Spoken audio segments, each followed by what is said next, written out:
ॐ अज्ञानतिमिरन्धस्य ज्ञानञ्जनशलाकया चक्षुरुर्मिलितं येन तस्मै श्रीगुरुवे नमः। श्रीचैतन्यमनोभीष्टं स्थापितं येन भूतले स्वयं रूपा कदा मायं ददाति स्वपदान्तिकं। वन्देऽहं श्रीगुरुं श्रीयुतापदकमलं श्रीगुरुं वैष्णवांश्च श्रीरूपं साग्रजातं सहगना रघुनाथान्वितं तं सजीवं साद्वैतं सावधूतं परिजनासाहितं कृष्णचैतन्यदेवं श्रीराधाकृष्णपादान् सहगना ललिता श्रीविशाखान्वितंश्च हे कृष्णा करुणा सिन्धु दीनबन्धु जगत्पते गोपेश गोपिकान्ता राधाकान्ता नमोऽस्तु ते तप्तकाञ्चन गौराङ्गी राधे वृन्दावनेश्वरी ऋषभानु सुते देवी प्रणमामि हरिप्रिये वाञ्छकल्पतरुभ्यश्च कृपा सिन्धुभैव च पतितानां पावनेभ्यो वैष्णवेभ्यो नमो नमः। श्रीकृष्ण चैतन्य प्रभु नित्यानन्द श्री अद्वैत गदाधर श्रीवासादि गौरभक्तवृन्द हरे Krishna Krishna Krishna Hare Hare Hare Hare Ram Ram Ram Hare Hare Hare Krishna Mataji, please accept our humble obeisances on behalf of everybody who have joined the group and are about to join later on. We are reading the Srimad Bhagavatam. We are on Canto 3, Chapter 6. Chapter 6 is named Creation of the Universal Form, and we are on text 39. So I hand over to you, Mataji. Hare Krishna. If you wanted Hare. us to read anything, let us know. Okay, thank you so much. Always appreciative to be on this platform. And just yeah, very thankful for everybody who's joined and who's going to join. Just going to say some initial prayers and then we can read.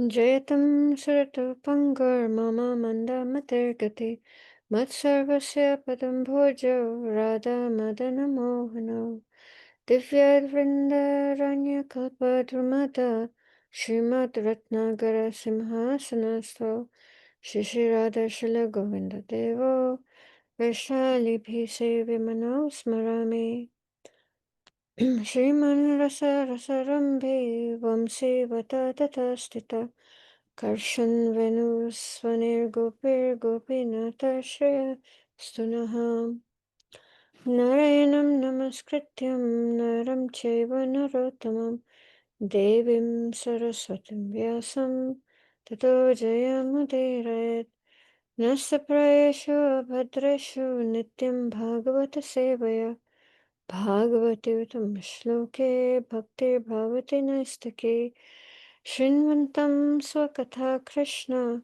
Punya Shravana Kirtana Hridayantah Stohi Abhadrani Vidhunote Suret Satam. Would anybody like to read the translation, the verse and the translation in purport? I think it is Urmila Mataji. Maybe she might not be able to do it, so I can do it. Okay. Om Namo Bhagavate Vasudevaya. Om Namo Bhagavate Vasudevaya. Om Namo Bhagavate Vasudevaya.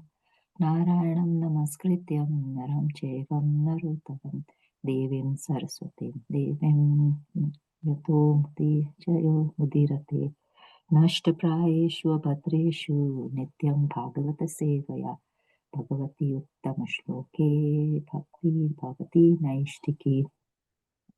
Canto 3, Chapter 6, Text 39.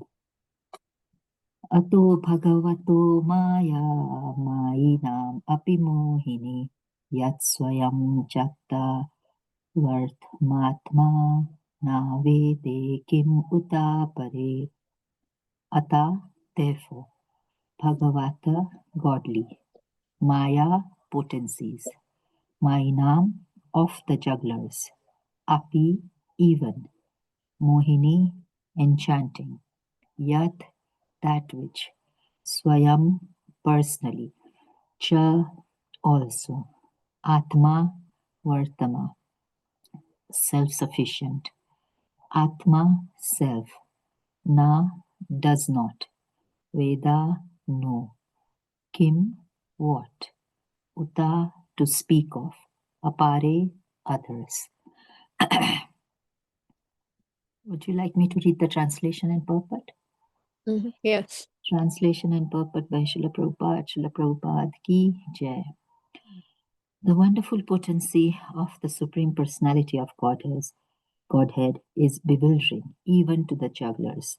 That potential power is unknown even to the self-sufficient Lord, so it is certainly unknown to others. Purport. The froggish philosophers and mundane wranglers in science and mathematical calculations may not believe in the inconceivable potency of the Supreme Personality of Godhead, but they are sometimes puzzled by the wonderful jugglery of man and nature. Such jugglers and magicians of the mundane world are actually puzzled by the jugglery of the Lord in his transcendental activities. But they try to adjust their bewilderment by saying that is all mythology. There is, however, nothing impossible or mythological in the supreme omnipotent person. The most wonderful puzzle of mundane wranglers is that while they remain calculating the length and breadth of the unlimited potency of the Supreme Person, his faithful devotees are set free from the bondage of material engagement simply by appreciating the worldful jugglery of the Supreme in the practical field. The devotees of the Lord see the wonderful dexterity in everything with which they come in contact with in all circumstances of eating, sleeping, working, etc. A small banyan fruit contains thousands of small seeds, and each seed holds the potency of another tree, which again holds the potency of many millions of such fruits, of another tree, which again holds the potency of many millions of such fruits as causes and effects. So the trees and seeds engage the devotees in meditation about the activities of the Lord, while the mundane wranglers waste time in dry speculation and mental concoction, which are fruitless in both their life and the next. In spite of this pride in speculation, they can never appreciate the simple potential activities of the banyan tree. Such speculators are poor souls destined to remain in matter perpetually. Hare Krishna.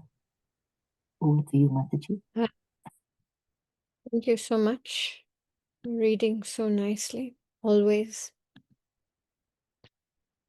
One second. Bring up my notes.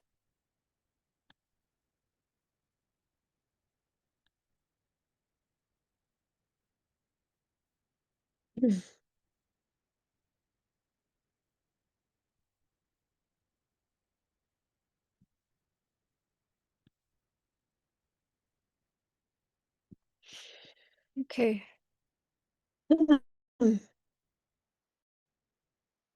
So, everybody here and those who will join. Third Canto, Chapter 6, verse 39. Translation: The wonderful potency of the Supreme Personality of Godhead is bewildering even to the jugglers, magicians, that potential power is unknown even to the self-sufficient Lord. So it is certainly unknown to others. So the theme of the verse is that this wonderful potency of the Lord is actually completely beyond the living entity's intellect, and it is also completely beyond our speculation. Neither by our intellect, nor by our speculation, nor by Jnana Yoga, nor by Astanga Yoga can we actually understand the Lord. The Lord can only be understood through surrender. So in this chapter, Maitreya is describing the creation and the universal form. And verse 39 is highlighting that the Lord's external energy, Maya, is so powerful that even those who manipulate that energy cannot understand it. So Maya is Maya. Maya is much, much, much stronger than any one of us, even the strongest person on the universe, because Maya controls us in this material world, you know. So even the yogis, the scientists, the demigods, even Lord Brahma cannot grasp the full scope of the Lord or the material universe. Imagine after doing austerities for thousands of celestial years, Lord Brahma concludes that the Supreme Lord is unfathomable by austerity. We cannot understand him by austerity. We cannot understand him by penance or knowledge alone. The glories, the form, and the potencies of the Supreme Lord are inconceivable and beyond the grasp of the greatest intellect. The only way to understand him is through his mercy and his devotion. Because none of these other processes, jnana, yoga, karma, austerity, penance, is attractive to the Lord. It doesn't attract the Lord because it's a material effort, it's a mundane effort to try and understand something that's not. Because through all these processes, what we are doing is we are depending on our own, say, for example, our own efforts, our own intellect, our own mind to try and understand the Lord. But we are full of defects. You know, we're so limited. We're completely defected. And that process is not attractive to the Lord, because then we are trying to say that through our intellect, our mind, and we can understand him, but he is inconceivable. And that does not attract the Lord at all, because there's no aspect of surrender here. There's no aspect of dependency on the Lord. What to speak to love of love? That's so far, you know. So there is no love, there's no devotion in any of these processes. And it doesn't attract the Lord. And if it doesn't attract the Lord, why is he going to make himself known? And then it says that even the Lord marvels at his own energy, even he is bewildered. So there's this amazing little, you know, in the morning when the Lord wakes up and then he sees his own reflection in a body of water or against, you know, a jeweled pillar. And he is so astonished by his own beauty. He's so bewildered by his own beauty, and he's thinking, wow, look at this beauty. You know, he himself completely gets lost in his own beauty. You know, so this is how this Lord himself cannot understand his own energy, his own potency. So what to speak of any one of us? And this is not ignorance on his side, but it is just his inconceivable nature. He is unlimited. So then Srila Prabhupada actually, for even some previous purpose, and uh, Srila Prabhupada uses this term, this froggish mentality. So I don't know if any of the previous speakers explained this frog. This word froggish comes from the analogy that Srila Prabhupada gives about the frog in the well. So there's this frog in the well, and that's his world. That's his world. The length and the breadth of the well is all he knows, is all that is conceivable to him, is all that his mind can fathom. And then another frog comes who has been out, who has seen the ocean. And the frog is trying to tell him that there's a body of water that is millions of times greater than this well. And the frog is trying to say, oh, is it twice as big as this well? And the frog is like, no. And then he's like, is it 10 times bigger than this well? And that the frog is like, no. And is it as Srila Prabhupada gives as he's saying, he himself is swelling. And so, is it like this? Is it like this? He keeps until he bursts, Or is this like the analogy is basically that this is us. This is us. Our mind, our intellect, our capacity is so limited, and it's material. And then with these faculties, we're trying to understand the inconceivable, the omnipotent, the omnipresent, the omniscient, unlimited. He himself he cannot understand. Yet we, with our very limited material faculties, defected faculties, try and understand him, like this frog in the well. What is the possibility of his ever understanding the depth and and how far the ocean reaches? So similarly, what is our capacity of understanding the Lord through our own intellect? It is not possible. Our faculties, experience, and powers of speculation are so limited. Similarly, like the frog is always thinking in terms of relative to his well. We live in a world of relativity, hot and cold, like you just said. Eldoret is so cold compared to UK, always relative, hot, cold. Yes, no, I like this, I hate this.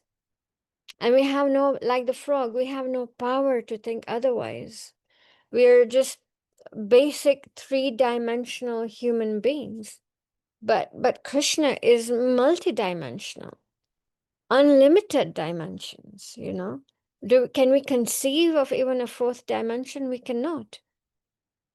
But, so we're so limited. And then it's interesting here in this purpose, Srila Prabhupada uses so many different words, froggish philosophers, mundane wranglers, magicians, mythology, dry speculation, mental concoction. But none of these methods can be used to understand the Lord. Because, like I said earlier, none of these are attractive to the Lord, and nor do they attract the mercy of the Lord. Because the mercy of the Lord or knowledge about the Lord is not gained from an external source. When the Lord is pleased with us, or through his causeless mercy, he reveals himself to us in our heart. So there is nothing to achieve in terms of knowledge. Like, for example, scientists or any knowledge, any material knowledge, you have to go to university to study. You have to reach for it. You have to work for it. It's out there, And so when we think of spiritual knowledge, that's again our understanding. It's something we have to aim towards, something outside of us. But spiritual knowledge is not like that. Spiritual knowledge is when the Lord is with us. chooses to. Mercy is called when he chooses to, he will reveal the knowledge within our hearts. And so that is why none of these other processes will attract the mercy of the Lord or knowledge of the Lord. Love is the furthest thing. Even these things we cannot attract like that. So how then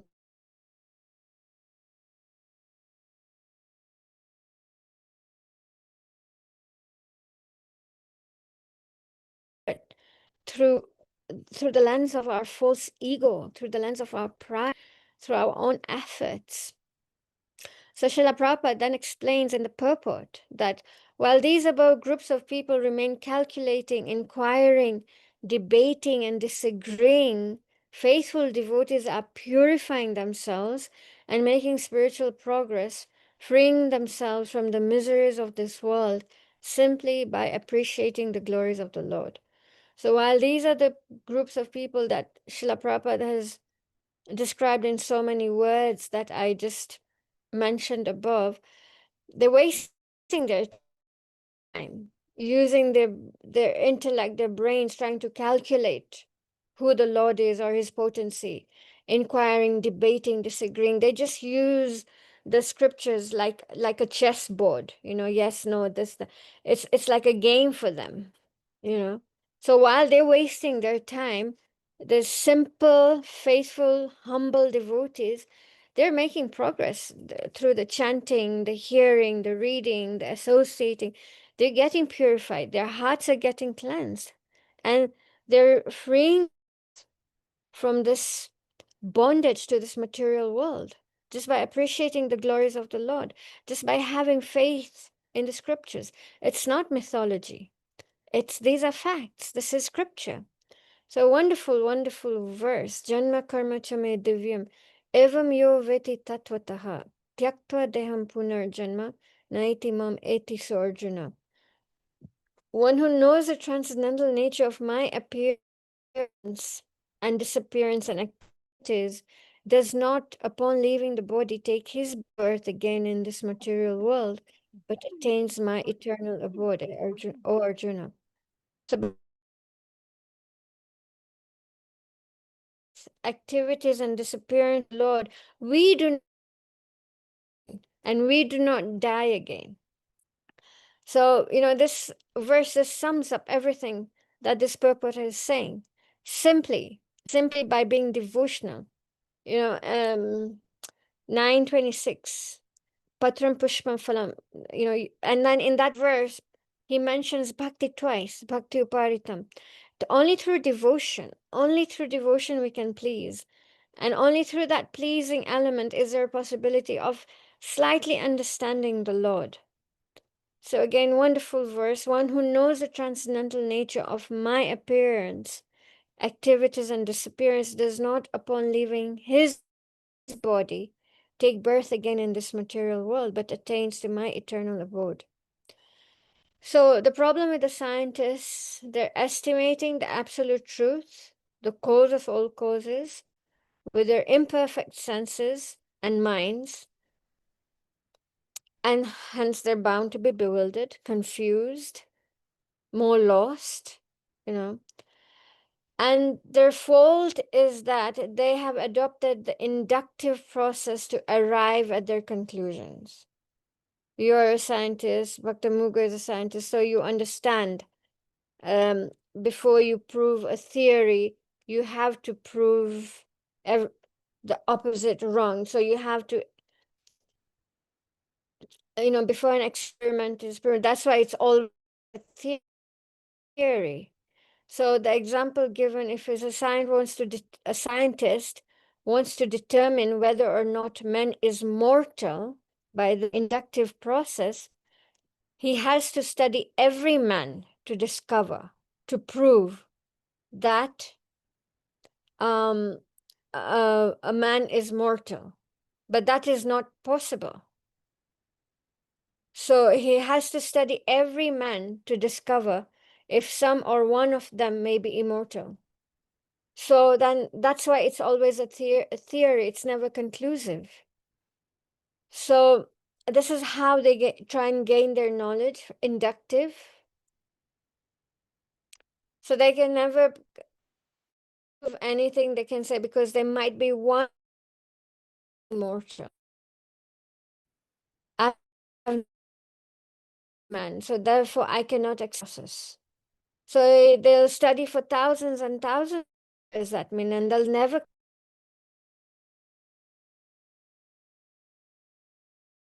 So the conclusion is always defective. On the other hand, the devotees, we accept the deductive process. Means you accept knowledge from a higher source. Means you have faith in the guru because you have faith in the parampara system. You can see that in ISKCON, every spiritual master is in parampara.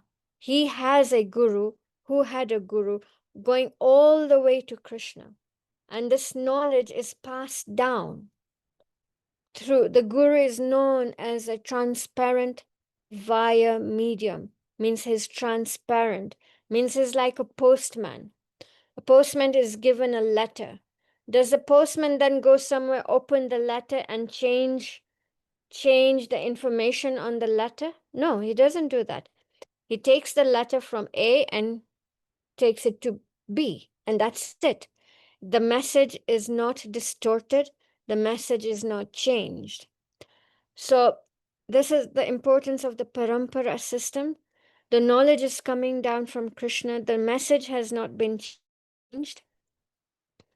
The guru is compared to a lens. You know, we wear glasses. So the lens magnifies what we want to see, what is important, but we never take notice of the lens. Actually, the lens doesn't change anything. If the lens changed things that we saw, then it wouldn't be they wouldn't be reliable lenses. So this is how the guru is compared to a lens. He just magnifies what is important spiritually, what we need to see, and he just presents that. And there's no change, there's no distortion, there's nothing.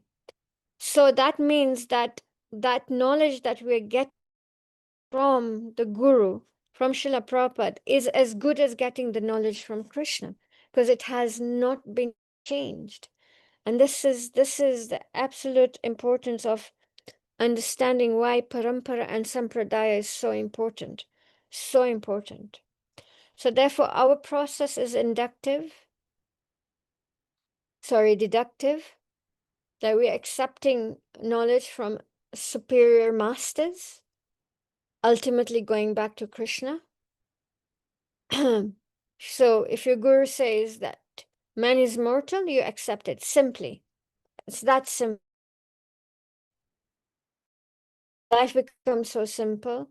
And then that means knowledge is perfect because it is coming from Krishna.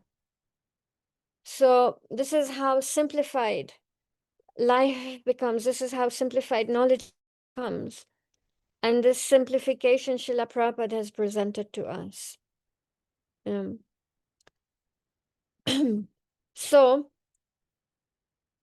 we're so fortunate. We're so fortunate to be part of this ISKCON who, what knowledge did we have of all this deductive, inductive, parampara, sampradaya?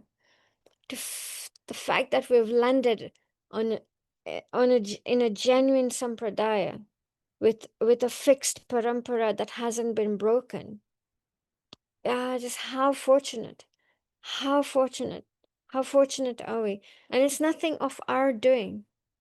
It's just all glory is to Srila Prabhupada to do what he did. And then all glory is to the spiritual masters who are continuing to take on that responsibility. So I just wanted to go back to the words that Srila Prabhupada used: froggish philosophers, mundane wranglers, mythology, dry speculation, mental concoction. This is what is also important, is whenever we're reading the Srimad Bhagavatam or Bhagavad Gita, it is not us and them. A lot of these defects are within us. So it is never like, oh, Srimad Bhagavatam is talking about those people. No, no, no, no. Srimad Bhagavatam is talking about me right here, you know. So froggish philosophers, pride, I know it all, you know, regardless of the fact of how limited your knowledge is, but that pride, I know it all. Mundane wrangler, so much belief and faith in science and maths, and very little faith, actually very little faith in Shastra, mythology, complete lack of faith. Everything is mythological. I just really detest this word so much. And like our very own Indians from India really like using this word or the mythology of Ramayana or Mahabharata. Like it's just a story, you know? Then why go through the trouble of reading it if it's just a story that never happened? I remember many years ago, it feels like a different lifetime ago, I'd gone to South India for a month to do a course on yoga. And so obviously they had the sessions on the yoga, the physical yoga postures and all that, but they had to give philosophy as well. So after a month of, Lord Shiva, Durga, this, then they finally took us, so like an open altar kind of like thing, and they said all this is symbolic. Lord Shiva is symbolic, Durga is symbolic, Ganesh is symbolic. And I sat there thinking, wait a minute, you just taught us these things for a whole month, 30 days, and now you're concluding that all this is symbolic, similar to mythology. It didn't happen. It's so then why teach us all this if it's completely symbolic? It doesn't make sense. Then dry speculation. This is how it is, and this is how it is without any shastric backing. Or even if there's shastric backing, you just there's so much speculation, you know. Krishna, when Krishna says in the Bhagavad Gita, worship him, it is the within and the without, and he's formless, and this, and so much speculation. And people spend a whole lifetime just on the speculation. So, then mental concoction, mind, believing one's mind over spiritual authority or over scriptures. What is interesting, what we need to look at is how much of this we do ourselves. How much of this froggish philosophy, I know it all, having more faith in science over spiritual authority. I think scientists have more of an issue with this. When it says in the Bhagavad Gita that a certain personality had 10,000 wives, like even I sit back and think, wow, how can one man have 10,000 wives? So many times when the scripture says, I mean, you read a pastime like even Lord Nishingadev, and you think, is this possible? That Lord Nishingadev's mane touched the sky, the clouds, or the incarnation, the boar incarnation that, went under the water and lifted Mother Earth. Mother Earth had sank. So, you know, your doubtful mind thinks, okay, so when the Earth sank, did the human beings die? And it's so natural to like question. Questioning is okay, but to after many years still not have faith. Now, yes, if the Bhagavatam says that this personality had 10,000 wives, it means that he had 10,000 wives. That simplicity of the heart. How much do we mentally concoct every day, Mind believing this, that. How much of the script philosophy do we take and then twist it around to justify our actions. And I'm sure, I know I'm guilty of all these things, you know. Um, that I'm still attached to my sense gratification. And then I know philosophy.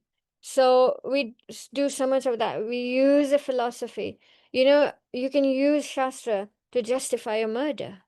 You can use Shastra to justify sense enjoyment. And how much of this do we do? So it's very, very important to look at this terminology that Srila Prabhupada has used and actually bring it onto ourselves. I.e., how much are we still trying to play Krishna in this material world? How much do we still believe that we are the enjoyers and the controllers and not Krishna? And to a certain degree, we all do, and that's why we're here. If we totally believed from the bottom of our hearts that Krishna is the enjoyer and the controller, we wouldn't be here right now.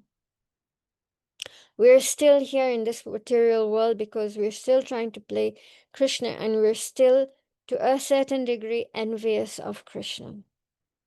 Because we want to be Krishna, because we want to enjoy. Why Krishna has to enjoy? Why not me?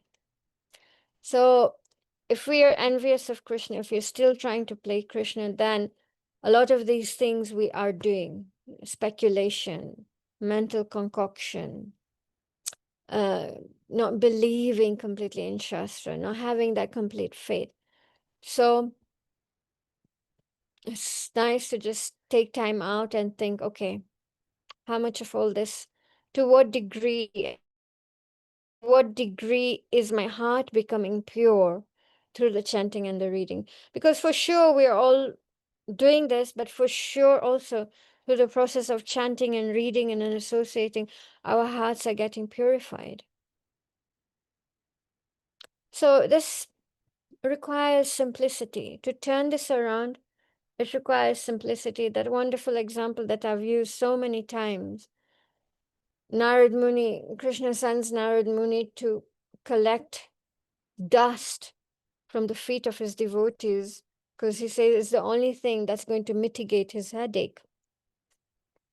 So Narad Muni goes to all different, many categories of devotees, and he goes to this Brahmana, you know, very, very shastric Brahmana, and very, a lot of knowledge. And he says, I've just been with Krishna, I'd gone to see him, and he's got this terrible headache. And the only thing that's going to take his headache away is if I can get some dust from your feet. And the Brahmin goes, oh my God, I can never do that. That's offensive. That's, you know, if I do that, I'll create an offense and I'll go to hell for eternity. And then like this, he goes through devotees, and then finally he comes to the gopis. And the gopis are like, oh, how is Krishna, this, that. And then Narad Muni says he just wants the dust from your lotus feet because it's the only thing that's going to take his headache away. And without a flick, without thinking about it twice, straight away, they start gathering dust from their lotus feet. And Narad Muni says, aren't you afraid that if he takes the dust from your feet and puts it on his head, you're going to go to hell for eternity? And the gopis say, if the dust from our feet relieves Krishna of his headache even momentarily, we're happy to go to hell for eternity. So it's that kind of simplicity of heart that is required to get Krishna's mercy, for him to reveal himself.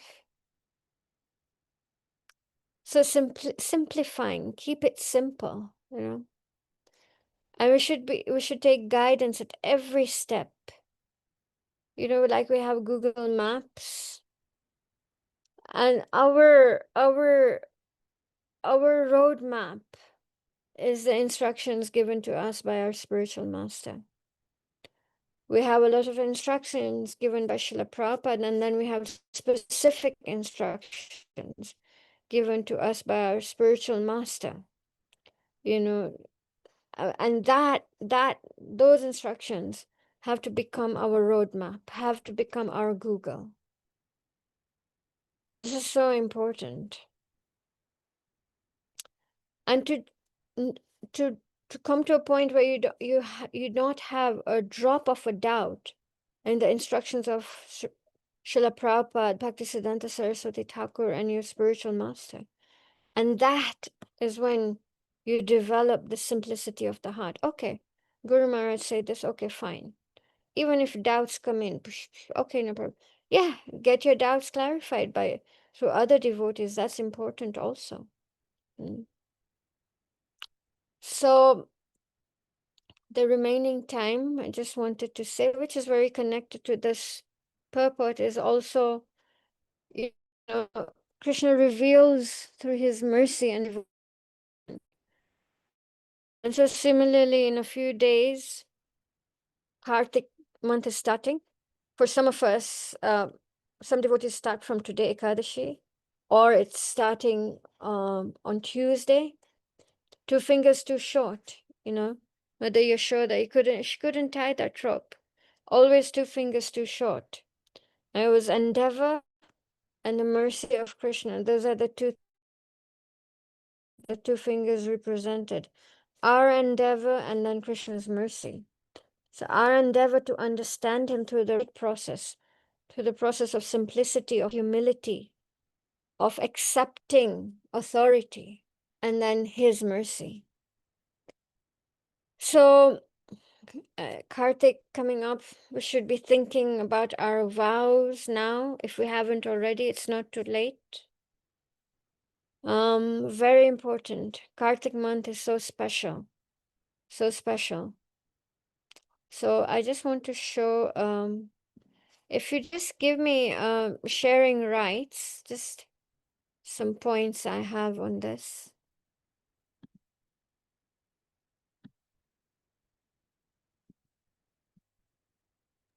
Mataji, you have the sharing. Okay. You can. It's just a few points because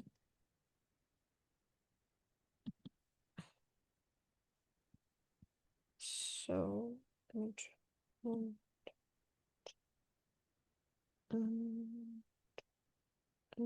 that.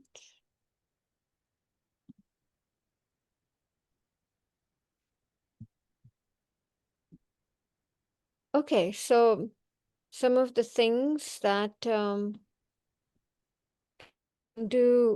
don't have to do all of them, and you can even simplify them. You have to do what you can. But these are the things that are just given for Kartik Vrat. Bathing before sunrise removes sins of countless births greater than Kurukshetra eclipse bath. Sleeping on the floor and celibacy removes sins, gives bliss of Vaikuntha. Eating once daily bestows fame, strength, courage. Offering what you eat to the Lord removes sins, grants liberation, fulfills desires. Food and offering sugar sweet rice ghee equal to yagyas performed daily gives thousands of sins. Offering every protects the reigns of many Indras, feeding Vaishnavas and Brahmanas, entire family lineages. Today, why is this doing this? Then, staying awake at night, or this guy gives the fruit of donating 1,000 cows in charity. Guarantees residence in Vishnu Loka. Singing, playing instruments, dancing for Krishna results in eternal residence in the spiritual world. So, a simple vow of either attending or singing Damodarastakam every day, passing devotional music, one who spends the entire absorbed in music and kirtan, glorifying Krishna is a from rebirth. Again, I said, do what you can. Do not let it become dry. And glories of scripture, hearing Krishna Katha burns sins of millions of lives. Even half a verse or quarter of a verse heard in Kartik equals fruit of donating 100 cows, fruit of 10,000 yagyas. Krishna is more pleased by Katha than or donations of cows and elephants. Equals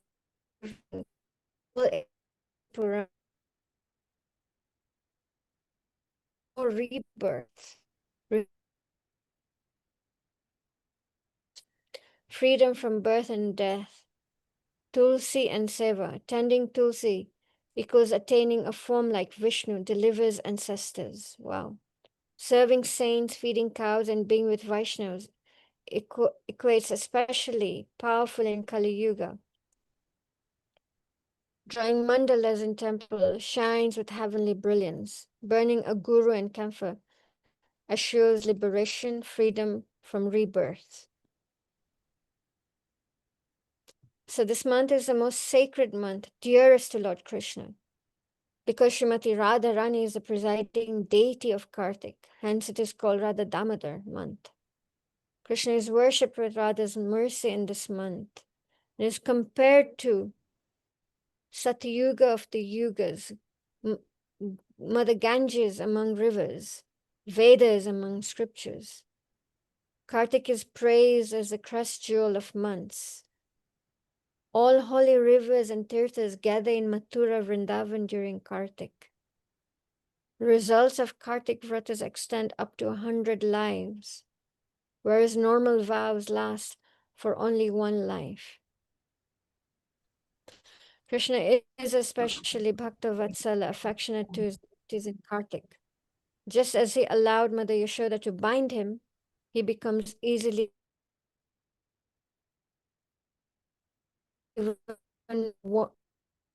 our smallest offerings. How beautiful is this? So here we are, Kartik month. It's like, in the West when you go shopping and there's a sale for the price. So this is how Krishna himself in the month of Kartik. My desire is that one day this month of Kartik will become as prominent, as respected, and as popular as the month of everybody knows Ramadan. Everybody, even if you're non-Muslim, you still respect the month of Ramadan. The whole of Nairobi knows it's, and it's like that in UK as well. The whole of Leicester knows it's Ramadan. And I hope we can sincere Kartik vows and that the month of Kartik will become so respected and so popular and so accepted all around the world. We do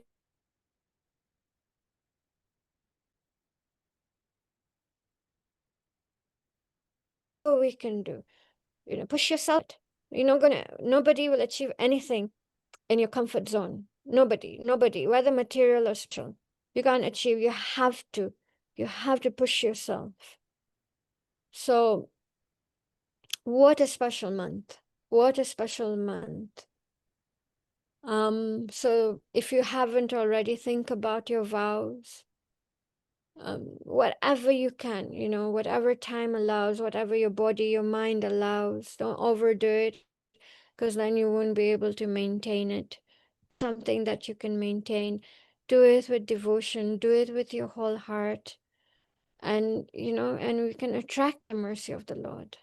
Hopefully we can attract the mercy of the Lord. So just before we finish, in relation to Kartik month, I just wanted to share this wonderful pastime. So Shivram Maharaj has written a whole big book on this one pastime, Shri Damodar Janani. And I think now I recall one year I had read the same pastime, but I just love it so much. So I'm just going to read it again. So this is the part of the pastime where Yashoda Mataji has captured Krishna. Now she is trying to bind him to the binding motor. Okay. It was a public motor used by villagers and travelers. Was it he who knocked it over or she? It did not matter. The motor was conveniently close and was heavy enough to be the anchor.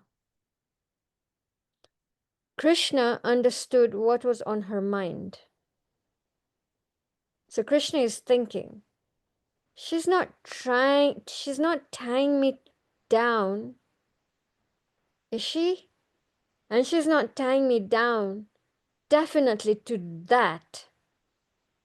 But she was. Mother Yashoda was not about to entertain any more nonsense. Forcibly dragging Krishna the few steps to the mortar, she said, "Since you are so fond of mortars, I will marry you to this one. You will be fatted like an elephant calf. Let the wedding begin." But that was easier said than done. And where was the rope with which to tie him? So actually, I think this is before. And where was the rope with which to tie him? In her hair. With a graceful movement of her left hand, Yashoda Devi took a golden cord that bound her braid to its root and dangled the silken tie in front of Krishna. Arching her lovely eyebrows, she shot a piercing glance at Krishna, which he returned with 10 of his own. Was he like Daksha, to be bound at the neck by a rope? Did she really think he was a docile baby elephant? Yashoda paused momentarily to consider which part of him to bind. Certainly not his wrists or calves. That would cause him pain. And his hands and feet were small enough so that he could wiggle free. He would have to be bound firmly. But how? At the waist, chuckled Yashoda. Well tied around the belly.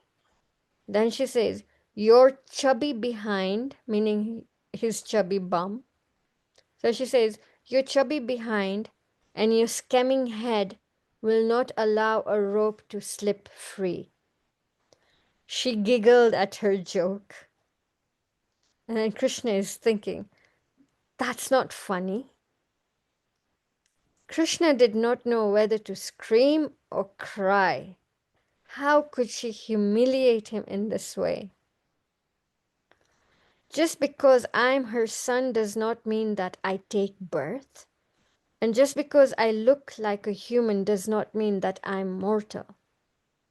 Both time and death fear me. Does she not fear me? No, she did not. So I'll stop here. So funny. Your chubby behind and your scamming head will not allow a rope to slip free. So this is wonderful Krishna. And this is how we can get to know him somehow through devotion, little by little, one day, and through his mercy. So I'll stop here. If there are any questions, if there are any comments, any corrections, any additions, please feel free. And thank you so much for tolerating me. Hare Krishna. Hare Krishna Mataji, thank you so much for today's nectarian class, especially the last 10 minutes took us all, I'm sure, everybody to Vrindavan and see this Leela. Mataji, going back to what you were saying earlier, I mean, I don't want to come out of this Damodar Ashtakam mood, but I just had this that we all begin with simplicity and innocence. We all, if somebody said, okay, this is a man with 1,000 heads or 1,000 wives or something, we'll believe it. I mean, as a kid, when we were all growing up, we believed. But then, as we grew up, experiences we had molded our way, and we got cheated so many times, so many times, Yeah. and therefore it's very difficult for us to regain that faith. Um, and I think it is uh, so. I mean, we were good, but it's what we came across. So when we get cheated, how do we know that we are getting? I mean, as a 3-year-old or a 4-year-old, how do they know that? Oh, somebody's given us sweet because there is an ulterior motive behind that. I mean, you just take your word, their word for it. And then repeatedly having such experiences makes you very practical, and then you lose your heart and you start thinking with your mind. You become suspicious of everything, and then with that suspicious mentality, you cannot fall in love with Krishna, and then we start imagining that, oh, maybe this is not true. How can it be true? uh, so Yeah. Very good thinking, very good question, or contemplation. Very important. And I believe we all go through that. Like I said, we've been cheated so much. Well, welcome to Kali Yuga. It's the world of cheaters and cheated. And we have this defect, imperfect senses, and we have a tendency to cheat. Um, if you're meaning to say within ISKCON, then how to have that faith. All I can talk from my experience is that my faith wavers also, even to this day after 30-something years of practicing. But I think my saving grace has been that I have good association around me. Um, in that example, for example, Lord Chaitanya Mahaprabhu in Chaitanya Charitamrita, when after doing kirtan, his followers, they had a desire to eat mangoes. And then Lord Chaitanya manifested this tree, and very quickly was giving out these mangoes. And it said these mangoes were so sweet and so special, they didn't have a seed or the outer skin. So one day, my cousin is a devotee as well, very well read. And so I was like, yeah, when they say that mango had no seed or skin, it kind of like means that it had a very small seed and very thin skin, right? Where you can just bite. And he just looked at me and he said, if it says that it had no skin, no seed, it means that it had no skin and no seed. And I just looked at him and I was like, okay, I get it, you know. So just having such people around you, I think is such a blessing.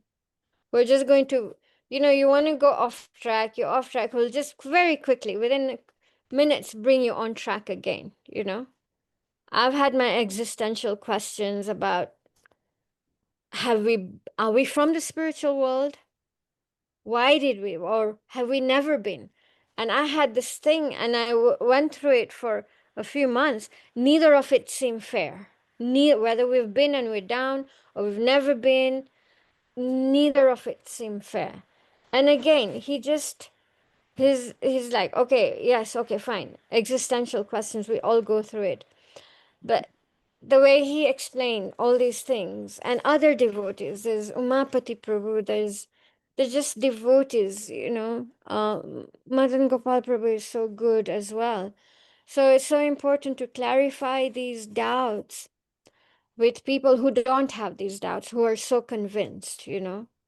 I have my own demons that I fight with, and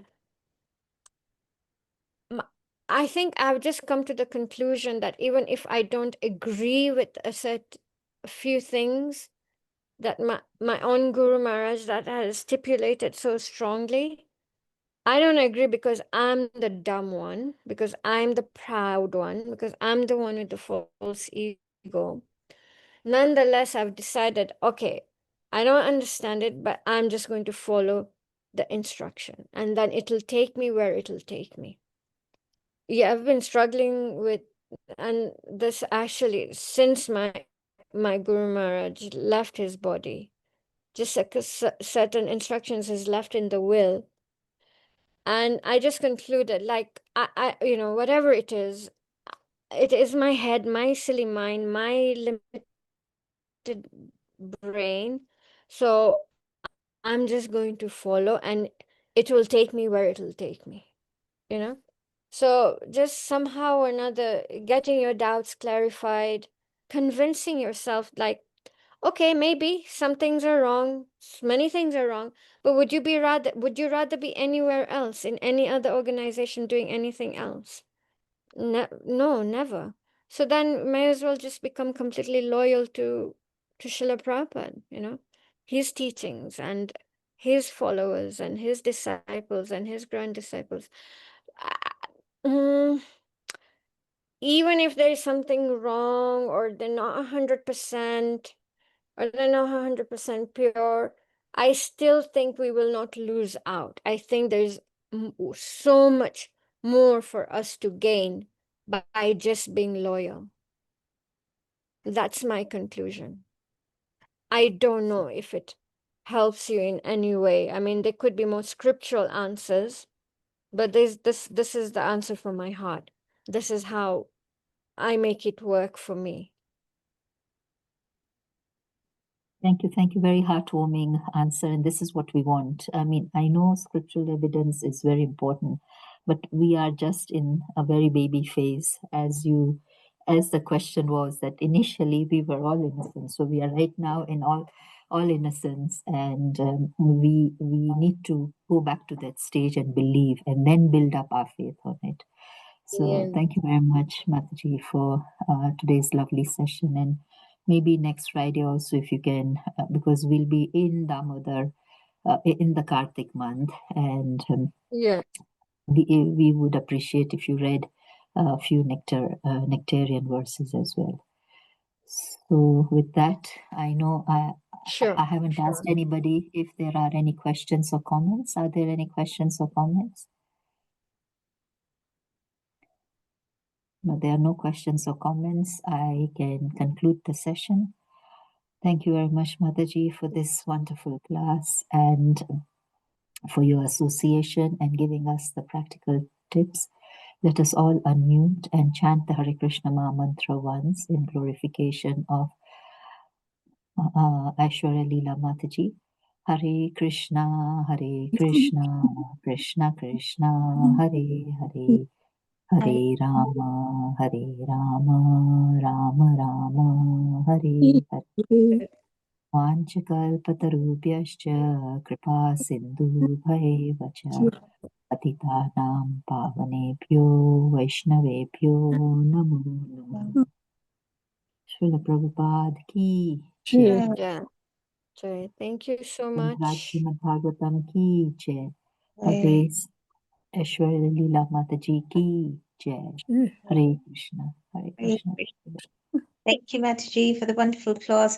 Just a very quick comment. I think I live in the UK. I think that was such a brilliant comment that, why don't people know about the Kartik month over here? I think that I'm going to go around telling all my colleagues, all my English colleagues, just how important Kartik is, because they all know about Ramadan month, but they have no idea they just know Diwali. Yes, the Hindus have Diwalis. Other than that, they do not know anything else. So I think I'm going to go around telling them about Kartik month now. So thanks. Wow, wonderful. Thank you.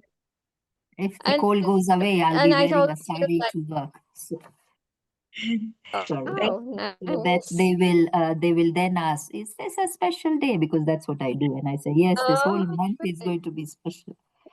yeah. And that's Thank why, because it's so well known, the amazing support system that they have, that their children also do the fast. It's all because of the support system they have, you know. And right yeah. now, we just need to be build that up for Kartik, for Ekadashi, you know, because a lot of time devotees now end up in isolation. Whereas then, anyway, we have a long way to go. But like I said, if we all did our bit, we'll get there, you know, very, very soon, hopefully. So thank you very much for, you know, being willing to share. I think, you know, I'll try and do that over here. Although at the farm, it's just a bit difficult with the laborers. But yes, we all do our bit. Thank you so much. Thank you, Hare Mataji. Krishna. Krishna. Thank you so much. Hare Krishna. Hare Krishna.